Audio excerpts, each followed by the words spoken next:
Well, maybe we can do better with our special guest this morning. It's everyone's favourite near-the-knuckle comic, the brilliant Mr. Scott Capurro. Who is American. I am. You know, you can see where the BNP come from sometimes, can't you? You come over here, you take our jobs. They come from America, I think, the BNP. They find a lot of inspiration over there. No, it's a pretty little flag, I guess. It's plastic, though, which seems kind of ironic. I think it's probably might find it's been made abroad as well. Right, exactly. That's what I was personally, saying. you know, all this kind of hoodie stuff and all the Cross of St George pants and all that nonsense, I would never wear any of it. I've got too much style. Yeah, I know. Rather like yourself. Too much self-respect, right? Indeed. And you're independent in every way, aren't you? I try. Have you decided who you're going to vote for? No. Why not? Because I can't make up my mind. Really? No. You hate them all equally? Yes. Yes. So now Scott, of course, is a Perrier Award-winning master of mirth, and he's been cracking us up for an astonishing 20 years. He started when he was only 5. Apart from his stand-up, Scott has made a serious documentary about gay animals, things like those dolphins, what they get up to. It's disgusting. More recently, he's been fronting a live chat show, Scott Capurro's Position. It does different seasons at London's Royal Vauxhall Tavern, and has featured a string of celebrity guests. Who have you had of late? Well, last night we had Britt Ekland. Looks fantastic. Amazing ex-Bond girl. I had heard rumours that she was several after 8 minutes short of the full box. No, her box was chocolatey and delicious. It was. She was fantastic, and Stephen Merchant was on. Okay, very funny 6'7", amazing. And do you like them tall? I like whatever I can get. Big hands, by the way, like Gordon Brown. Large hands, big head. Right? At least he's in proportion, large and large and large, right? Okay. I find Gordon Brown. I met him once, and he's a bit terrifying. I mean, at least Hitler was elected, but also, you know, he wants to bomb Iran. He's only got one eye. He's going to miss. And I got friends in Newcastle. No, but it's a great show, and we had Matt Lucas on a couple, and Vivienne West was on last week. Okay, yeah. The audience around her, she was great. A genius, but the audience was so precious because she's a national treasure. Yeah. And I don't know if you ever feel this interviewing people, but I felt like I was skating on thin ice with the audience, not with her. Like if I made one wrong move, they would have turned on me. They're so protective of her. And then at the end of the interview, after she talked for a half hour, she stood up and said, "You know, I'm done with this," and walked off and got on her bike and pedaled home at 11 o'clock at night. I know. You gotta love it. Pretty cool. Yeah. Pretty cool. Who's on next? I've heard Adam Ant. Is that right? He is. He's on next Thursday. Adam Ant and Shappy Kersandi. And then on May 6th, we have Rich Hall, Josie Lawrence, and Nina Conti. So it's great. Nina Conti's ventriloquist. Yeah, she's fantastic. I've seen her show. It's brilliant. Very funny. And you're going straight as well, is that right? I know. Not like that, Scott. I don't feel it. Because you were acting at Christmas. Oh, I did a play at Christmas in the States. Yeah, I'm going back to the legitimate theater, as my mother used to call it. And I enjoy it. It's like vacation, the theater. I mean, actors are so precious because they're like, oh, that audience. When you're doing this play, oh, the audience tonight are tough. Why are they tough? They're quiet. That's not a tough audience. A tough audience takes their dinner fork and stabs you in the neck, and then sets the club on fire and follows you to your hotel room in Belfast, knocks on your door, and comes out to you, and then punches you and walks back to the bar and gets drunk with their friends. This is a true story. Oh, yeah. Really menacing. And that's a rough audience. But these people are just listening.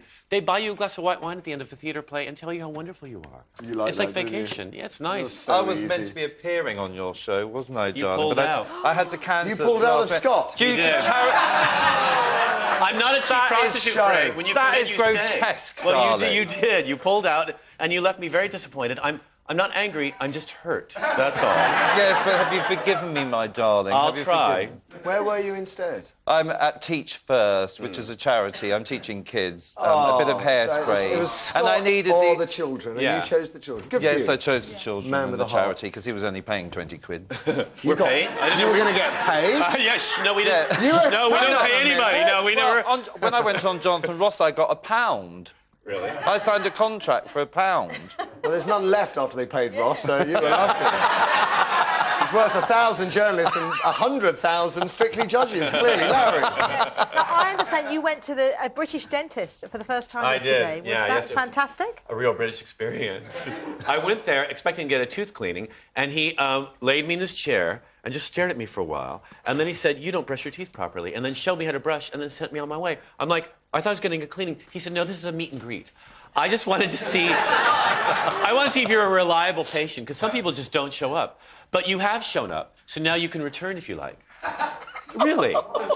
It was insane. He's charming and adorable, but I wanted to punch him. I got up at 8 a.m. and went all the way across town on the Central Line. Be very careful about slagging off dentists if you're planning on going back. I know.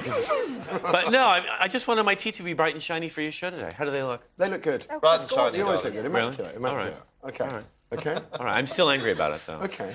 I had a lot to do yesterday. Just calm. Just stay right. calm. Just stay calm.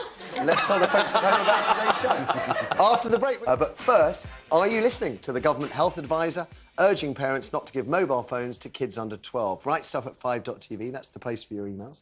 Professor Laurie Chalice is worried mobile phone radiation will affect youngsters' mushy little brains.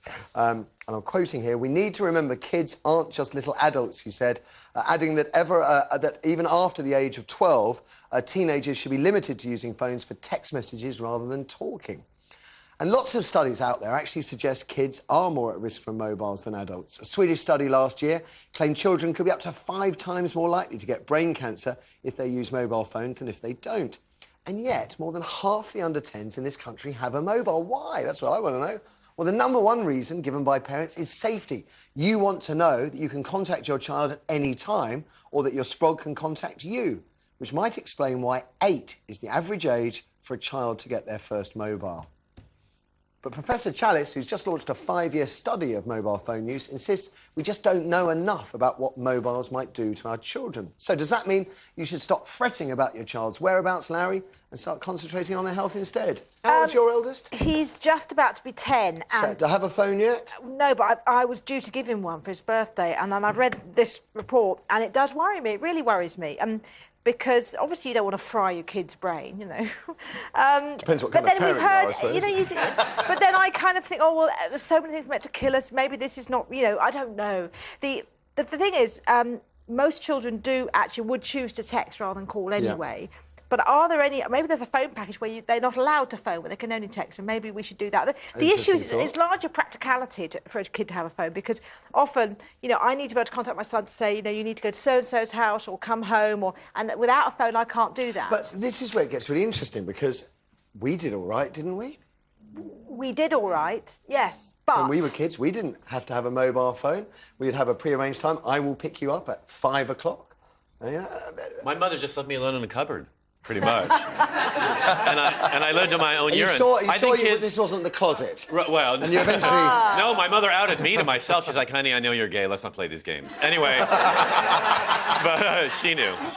But I think also, when I was a kid, I didn't want to talk to my parents on the phone all day. I didn't want them to know where I was. He wants an iPhone, of course, and he wants to be... And I actually said absolutely not, because he's not surfing porn. But you are being asked... But, you know, you are being asked as a parent to balance your...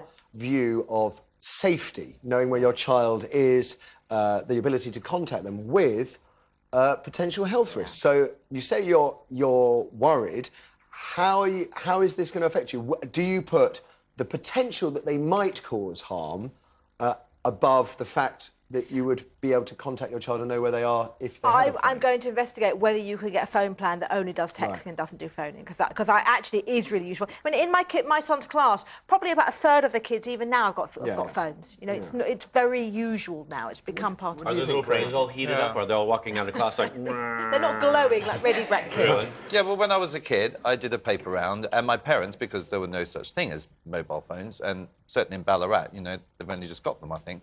But my mother strapped 10 cents to my bike underneath, you know, my bar. So if I needed to make a call, you know, if I got a flat tire or anything like that, there was always that sort of safety where I could put the 10 cents in and call home and say... Unless, of course, you'd had your bike nicked. Yeah. Well, that happened all the time. Maybe she's paying people 10 cents to take you away, pretty much. No, but it is, you know, we never used them. We never needed them. You know, and actually, I don't think children need them. What on earth are they going to be doing But it's always this playing with thing. applications? That's the only thing they want them That's for, what the really. kids want them for, but parents want them for safety, so they know they can get hold of their child. I did have a child come for tea recently, and he was the same age as my son, so he was 9, going on 10, and his mum had just given him a phone, and he spent the entire... She rang him and rang him and rang him. It was hilarious. Oh, it's Mum again. Are you still there? Are you still there? Just like that. And I did think that was just a little bit, perhaps, she didn't trust you. Maybe I know, I didn't think she did, no. And it is kind of weird you had a 9-year-old over for tea. That's kind of crazy. No, Scott, it's perfectly normal. Why don't they just put a little chip in kids' heads? Don't they have chips they put in dogs now so they can tell where they are? No, I mean,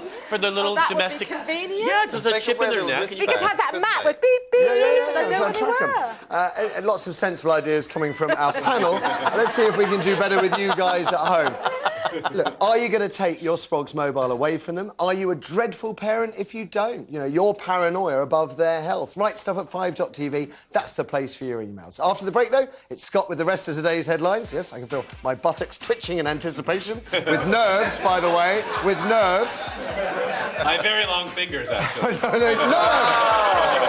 Including why the RAF isn't so sure it's safe to fly. And hello, boys, you're going to be able to feast your eyes on the world's first Wonder Bra. We'll see you on the other side of the break.